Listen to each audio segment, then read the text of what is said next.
Nice. It's a little strange the first time it hits you, but then, you're like, hey, not bad. I go Not all bad right at with that. all. Mm. So anyways, getting back to what we were talking about. So you've got really good support going on with your wife and Yeah, your and the kids. I mean, we're close with our kids anyway, but it's just kind of. I was telling my wife today at lunch. It made it more closer, and they would inquire about how you doing, Dad? What's going on? And that's when I was having trouble. Just like so, I really couldn't talk about it like I'm talking to you guys today. Yeah. And I know they'll see the video. They either saw it yesterday or today. Actually, today I sent out the word. Go check it out. They'll probably get more information out of me through your program, Mark. It's your fault.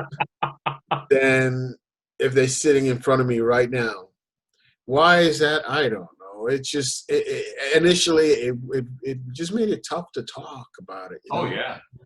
And I related the story, Mark, that you told me about your buddy, your buddy who died, and then the new guy that stepped into your acquaintance's life, Mm-hmm. who you met at the Bernie. clinic, Yeah. Bernie. And so I call that a silver lining. Mm-hmm. So my kids actually coming closer and checking on me, like Jack. That gave me more assurance, But I still couldn't, because it was still too early. It was still raw, trying to assess this thing that's going on in my body. What's it gonna mean? Am I losing my manhood because it's down there, like Yeah. So there's a lot of stuff that just went through my head that I just couldn't express. But they were consistent in checking on me and asking me questions. How's it going? They didn't judge me or anything like that. So that was really, really a great silver lining for me. That's awesome. That is. I had that trouble at the beginning too, just talking about it. Yeah. And well, especially because being on the hormone treatment makes you exceptionally emotional. Yeah. And so yeah, man, I would go. I was in tears talking about it at first, and now I can talk about it. Got cancer. I'm fighting it. Yeah. Thank you for putting it out there, man. Yeah, because I was a basket grateful case. to hear that. Yeah. See, that's real. See, you make it real. That's just. Yeah. That's what makes it you attractive. In that, it's a real man talking about real issues, and it's raw, And then you have a little bit of, and you have a sense of humor about it. So, I mean, that's. Oh, you got to have a sense of humor. You'll never get out of it alive. But it's like talking with my wife or my family or whatever. I'd say probably the first couple of months, I couldn't do it. I mean, I would start talking about it and I would tear up, like with my parents and stuff. And even with my parents, they didn't really bring it up for a while. We didn't talk about it. They knew about it through my sisters and that kind of stuff. But my mom was going through a knee surgery and things at the time, so we didn't have a lot of conversations about it. But with Kelly, it's like, oh, and then I remember the worst part was sitting there. It's like every TV show we watched, somebody had cancer. I'm like, you gotta be kidding me. I'm watching this for a distraction to get away from what's bothering me in my real life, and here's somebody with cancer. Like, oh, look, honey, another cancer show. But it was tough. And then now, I can talk about it. It's no big deal. Talk to other guys. The times that I do get emotional about it still are, for me, it's my faith. When I talk about, God being involved in the equation, or I talk about what if things don't work out the way that I want them to. That's always a little difficult because of my grandkids and that kind of stuff. Sure. But Jack, you didn't have that, right? No, well, I mean, I didn't have it as far as you know, the doom and gloom thing that when they told me, I mean, I was sort of like, I mean, even like I said, my oncologist and my urologist both said, I've never told somebody they had cancer and had them react the way you react. He You're a says, heartless bastard. he says, they get there, they, you know, they feel okay about it, but never right from the beginning. Because, Yeah. you know, the day my urologist called me to tell me the biopsy results, she was like, so how you doing? And I told her I'm doing great. I'd lost weight and working on my house and blah, blah, this. And she goes, oh, that's great. By the way, you have cancer. And I was like, oh, okay.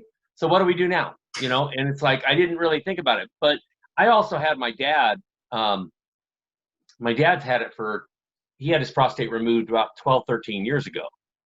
So I've been living with him and, you know, the loop run and all of that stuff. So when I talked to my dad about it, he was just like, now we can share stories, you know? Yeah. And I was, Let me in. hey, turn your video on. Come on, Mark, let him in. I clicked the button. Tom, turn your camera on. What camera? Let me see. Lower left-hand corner. Lower left hand. Mute. I had to do the same Start thing, video. Tom. I had to do Video. the same thing. Yeah. How Yeah, long? so it was, you know, I mean, it was fine. And I mean, as you know, Mark, we've both done stand-up comedy, and seriously, right after I talked to the urologist and she told me I had it, I went and sat in my chair and was just, you know, by myself reflecting about everything. And the first thing that popped in my head was, oh my God, all the inappropriate cancer jokes are now open to me. Wow. Exactly. So, yeah. Wow. So, And I mean, you know, I mean, we talk about support system too. I don't know if you saw my post the other day on Facebook about, you know, I posted it from a friend of mine who has had chemo and all of that stuff. Hey, About how it affects you. But, you know, I was just posting more about how cancer just affects you. I mean, I'm a different person today because I have cancer. Because it's not something that I think about consciously 24 hours a day, but subconsciously it's always there. Right. You know, and then I've had, oh my God, numerous friends die in the last year from cancer. And it's just like every time it's like, you know, and I had a friend who has stage 4 prostate cancer who died just a couple months ago. And it's like, why am I where I'm at and why is he where he's at, you know? So we just don't know, you know. And like I told my mom, I said, you know, from the day I was born, I was dying.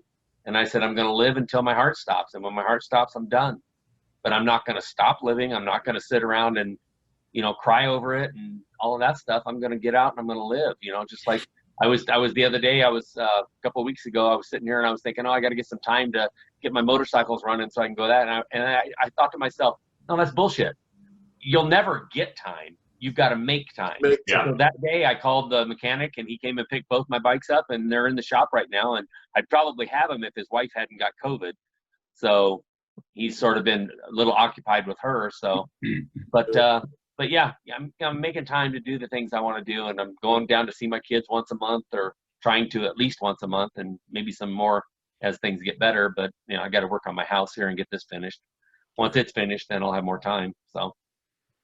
You'll make more time. Yeah, I'll make more time. And, you know, the dance community, the post I made, what I was saying is, you know, I've got 500 likes, 600 likes on it. And I've got I got to check it out. comments. I didn't see it. It's just, under the same web. No, it's on my personal page. Oh, your personal. Okay. So, yeah.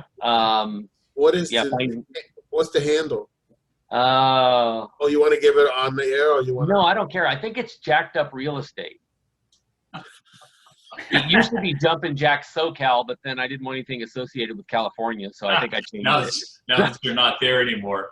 I think it's Jacked Up Real Estate, but you can look on Mark's page or Tom's. I think we're both friends on Facebook, aren't we, Tom? Yes. Yes, sir. Yeah. Okay. So either one of them, and it's Jack Smith. So All yeah, right. I'm not hiding it from anybody. So, I'll hit you up. yeah, very good. Connect. Absolutely. Yeah, you and Tom. Yeah. Might be easier for me to find Indio because there's probably not a whole lot. Yeah. Yeah. Jack Smith might be a little more difficult. That's true. So, Tom, we were talking about when we first found out that that we were diagnosed with cancer and the emotional problems that are, you know, with that. Jack, it wasn't that bad for him. Indio and myself both were pretty emotional about it. How did it work for you when you first found out? I was at a restaurant with my guy friends, and they were at me. I found indigo. I found indio. I found out I had prostate cancer just by going to the car show, and they had free What? screening. Oh, you're kidding me. Yeah, I never been checked for anything in my life. I just go to the car show, and I've been going for years. And it's called Cruise for the Cure, and it's the cure for prostate cancer. Anyway, I told this before on Mark Station. And so after I got those results back from the car show, a week later, we're sitting in a restaurant, and guy told me up, and he's all, "You got cancer." One of the guys that sponsored the screening. I don't know. It's just okay. Yeah. What else? So, and then What of it? that guy was on top of me for like 4 days. Go see a urologist. Did you call the urologist? Yada yada yada. And it, he was adamant about me getting checked, so I went and got checked. And but it only really hit me that day when I was going in to get surgery. It kind of hit me then. After that, yeah, you're a changed man. They physically manipulated you into something different. Yeah.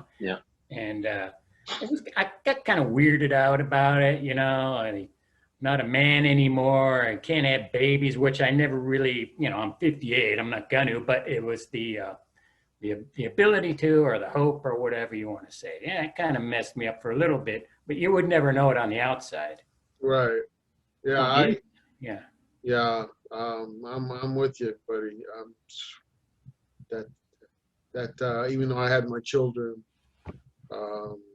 just the very thought of, am I gonna be able to enjoy my woman again? Yeah. And it's just, it really rocked my world, so to speak. Yeah, I think a lot of guys let it go too long because they don't want to deal with it just for those facts. I think I had a high school buddy that did that, and it went full stage 4, and he passed away last year, a year before, and I don't know. Yeah, it can be quite emotional for some guys if you're. Well, and scary too, Plus your vanity comes in. It's like guys deny that, oh, there's nothing wrong with I'm healthy as an ox, nothing wrong with me. Yeah. But I gotta tell you, it's my wife is 1 in a million, and we joke about it all the time. Like she'll come out, she's wearing something really hot, she's looking really good. I'll come over there and smack her on the ass. I'll be like, man, if this was still working, you'd be late for work. It's like, so it's worked out pretty good. I mean, obviously we can't have traditional sex right now. It's not going to work because the plumbing is not, there. And for me, it may never be, just because mine's a little different than your guys's, having the tube and all that kind of stuff. But you never know. Might be able to, get something fixed down the road. But it's great because we've just turned it into a whole different vibe, so it's not the hot and heavy, oh, I'm going to tear you. Well, I still say I'm going to tear you up, but, but she knows that I still want her. I still find her unbelievably attractive. The Lupron didn't help. I mean, it makes it hard with the Lupron. You don't have the animal lust feelings that you had before, but I still know in my heart she's my wife. I find her attractive, and if everything worked, then I'd be taking care of business. But you got the Lupron killing any desire that you really had. It's also killing that it doesn't work, but yeah, it just kind of changes how things go. And I've been a little emotional about that, because you feel bad. It's just, that's part of marriage. I mean, you don't have to be married to have sex, but it's just, it just feels weird. Like I'm not holding up my end of the deal. Mm-hmm. Yeah. See, and this is what I mean about you being real about it. I know a whole bunch of guys, and I'd say maybe about 75% would not even talk about doing a prostate test, Mhm. much less going through what we've gone through, in a different aspect. So this should open it up. I hope and I pray that your program opens it up to men, real men talking about real things. Yeah. And Open up is not exactly the phraseology I would use for the DRE, but you had to go there, right? I do have to ask you though, because I don't remember. I think I remember what Tom said, but we'll just do the all four so that I remember what everybody got.